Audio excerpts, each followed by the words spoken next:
Alright, Bill Henshaw here again with another update on recent news that you may have seen.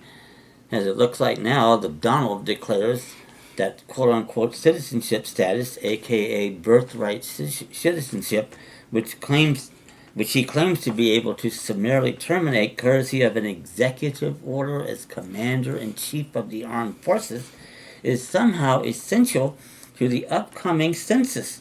Almost certainly the 7th consecutive census in which I haven't been mentioned. To which I replied that since the only quote-unquote citizenship recognized in any department of the de facto National Socialist government emanates from the non-existent 14th War Amendment. Please check out my video on this website on the 14th Amendment. It will explain it to you. Of what good is this information? Put another way, a hell of an argument can be made that the DNSG only recognizes quote-unquote citizens who are totally subject to federal, regional, martial law rule and have no rights which the government is bound to respect. The claim that this quote-unquote citizenship is essential for the purposes of voting and quote-unquote elections is absurd, since without express congressional enactments for elections in territories, no such elections are possible, and all of those in official capacities, quote-unquote, in a territorial government are required to be appointed by the president and or a territorial governor appointed by the president pursuant to the Appointments Clause, Article 2, Section 2, Paragraph 2.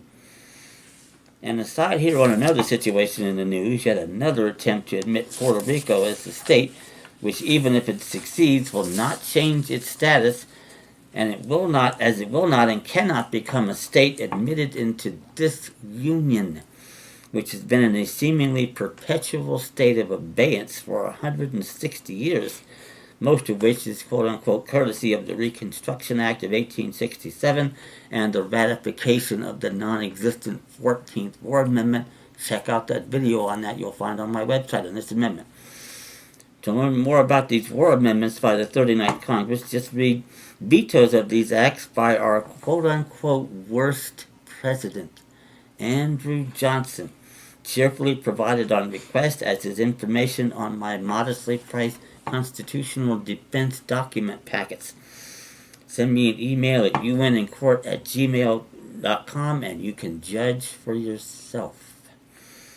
Returning to the census, we are thus in a position where there is neither an electorate or any elections, and with all departments of the DNSG treating us just as though we are undocumented enemy aliens, which goes a long way in explaining why the president, as commander-in-chief, has virtually unfettered discretion to declare states of emergency, quote-unquote, and rule over all quote-unquote persons in the world.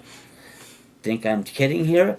Ask me for a copy of the decision of the 9 old farts and Al Oder versus United States.